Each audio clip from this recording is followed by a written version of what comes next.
नमस्ते सभी को। तो हमने पारिक गाइड का या पारिक की बुक का पेज नंबर 12 तक पढ़ लिया था। अगर आपने नहीं पढ़ा तो उसकी प्लेलिस्ट बनी हुई है, आप जाके उसमें पढ़ सकते हैं। अब हम जो है 13 पेज नंबर जो है इसका पारिक का है उसको देख रहे हैं। तो आइए देखते हैं इसमें कौन कौन से टॉपिक्स हैं।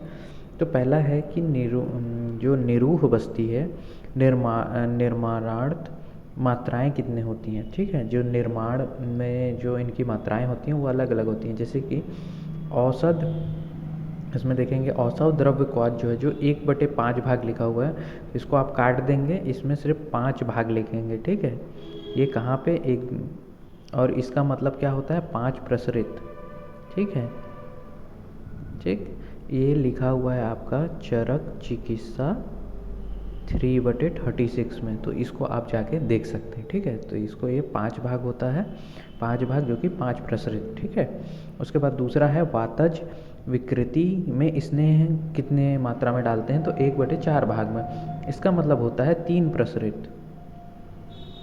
ठीक है, उसके बाद आता है पैतिक विकृति में स्नेह कितना डाला जाता है, तो 1/6। 1/6 को अगर हम देखें तो ये 2 प्रसरित कहलाता है। और फिर जो है श्लैष्मिक या कफज विकृति में स्नेह कितना 1/4, तो ये कितना कहला जाएगा 1 या 1.5 प्रसरित। ठीक है, ये इतना कहलाता है।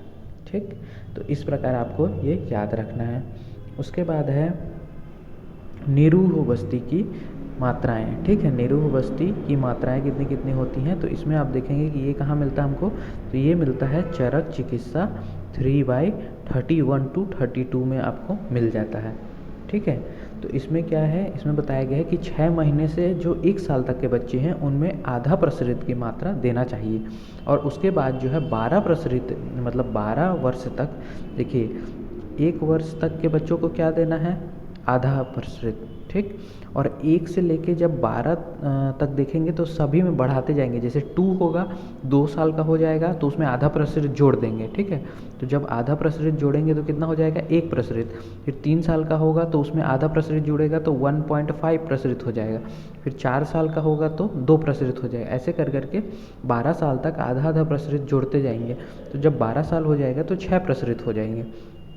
उसके बाद जब वो 18 साल तक के लिए, मतलब 12 से 18 साल तक में एक एक प्रसरित, मतलब जब 12 के बाद वो 13 साल का होगा तो वहाँ पे एक प्रसरित जोड़ना है। मतलब ये 6 के बाद प्लस 6, क्योंकि 12 साल तक तो 6 प्रसरित हो गया था, तो ये 7 प्रसरित हो जाएंगे। फिर 14 साल में 8 प्रसरित, ऐसे करके ये 18 साल तक जो है एक एक प्रतिशत बढ़ाएंगे तो कितना हो जाएगा, ये 12% हो जाएंगे 18 साल में। ठीक, और उसके बाद 18 से 70 में 12% ही देना है, और 70 वर्ष के बाद जो है 10% की मात्रा जो कि 16 वर्ष वाली होती है।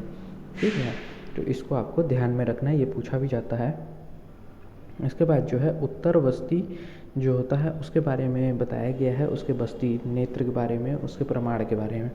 तो जो बस्ती नेत्र पुष्प नेत्र माना जाता है उसको प्रमाण क्या क्या होता है, तो जो स्त्री हैं, ठीक है, जो स्त्री हैं।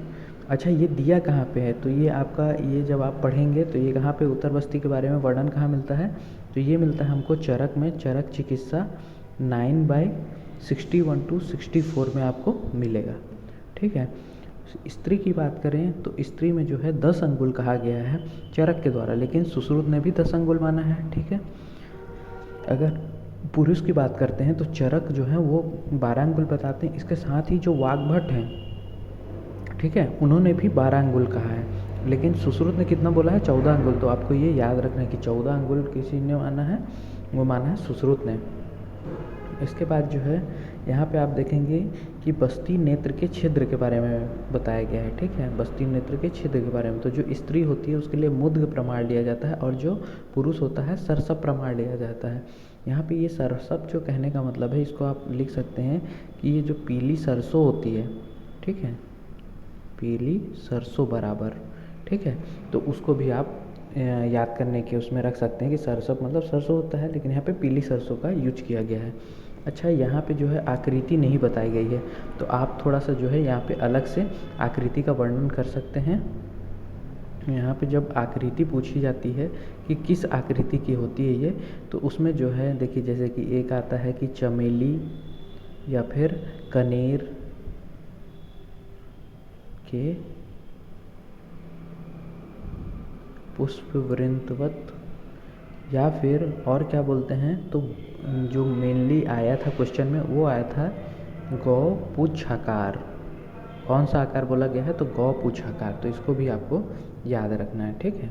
इसके बाद आता है नेत्र में जो प्रवेश कराया जाता है उसको कितने मतलब कितना प्रवेश कराया जाता है, कितना अंगुल प्रवेश कराया जाता है, ठीक है। बस्ती का जो पुष्प नेत्र होता है उसको कितना अंगुल तक हम बस्ती को इंसर्ट करवाते हैं। तो देखिए जो स्त्री होती है, स्त्री में भी दो प्रकार की होती है, एक जो बाला स्त्री होती है और एक जो स्त्री होती है। तो जो स्त्री होती है, यहाँ पे ये स्त्री कहने का क्या मीनिंग है, तो देखिए जब रजोधर्म के पश्चात, ठीक है, जब रजोधर्म होता है उनका, ठीक है, तो यहाँ पे आप लिख लेंगे कि रजोधर्म पश्चात ऋतुकाल में, किसमें, ऋतुकाल में जब योनि का मुख खुला हो, इसका योनि का मुख खुला हो, ठीक है, खुला हो, तब ये स्त्री मानी जाएगी, ठीक है। और जो बाला है उनका ऐसा रजोधर्म नहीं आता है। तो देखिए जो स्त्री हैं उनमें योनि मार्ग से देंगे तो 4 अंगुल प्रवेश करवाएंगे, और जो मूत्र मार्ग से देंगे तो 2 अंगुल प्रवेश करवाएंगे, जबकि बाला में योनि मार्ग से उत्तर बस्ती नहीं दी जाती। ये मोस्ट इम्पॉर्टेंट है। साथ में दूसरा जो है, इनके मूत्र मार्ग में सिर्फ 1 अंगुल, मतलब उनसे आधा देते हैं, ठीक है। जैसे इसमें 2 अंगुल प्रवेश करवाते हैं तो इसमें आधा, उसका आधा 1 अंगुल ही प्रवेश करवाएंगे, जबकि पुरुष में जो होता है सुश्रुत ने बताया है 6 अंगुल प्रवेश करवाते हैं, ठीक है।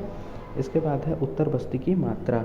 उत्तर बस्ती की मात्रा जब आप देखेंगे तो इसमें आपको देखने को मिलेगा, क्या देखने को मिलेगा कि यहाँ पे जो है चरक ने तो सिंपल सा कह दिया है आधा प्रतिशत, ठीक है, आधा पल, ठीक।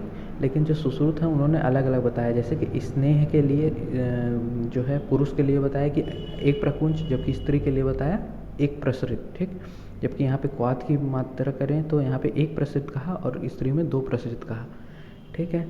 यहाँ पे इन्होंने बताया, लेकिन मगर स्त्री में भी बस्ती शोधनार्थ क्वाथ की मात्रा 1 प्रसरित ही लेना चाहिए। अगर बस्ती शोधनार्थ, शोधन के लिए ले रहे हैं तो एक प्रसरित ही लेना चाहिए। ये किसने कह दिया, सुश्रुत ने, ठीक है। अब यहाँ पे वाग्भट जी ने भी कुछ कुछ बताया है, तो वाग्भट जी का भी आप देख लेंगे, ठीक है। तो वाग्भट जी ने क्या क्या बताया है, तो वाग्भट जी ने बोला है अगर पुरुष है तो पुरुष के लिए आप 1 सुक्ति प्रमाण लेंगे, ठीक। और अगर स्त्री है, ठीक, तो स्त्री के लिए आप 1 प्रकुंच लेंगे, ठीक है। और अगर कन्या है, ठीक है, तो उसके लिए कितना लेंगे, 1 सुक्ति उसके लिए भी लेंगे, ठीक है। तो यहाँ पे पुरुष और इस कन्या के लिए, दोनों के लिए 1 सुक्ति ली जा रही है, जबकि 1 प्रकुंच किसके लिए, स्त्री के लिए लिया जा रहा है। तो इस प्रकार हमारा पेज नंबर 13 पूरा होता है। थैंक यू, मिलते हैं नेक्स्ट वीडियो में।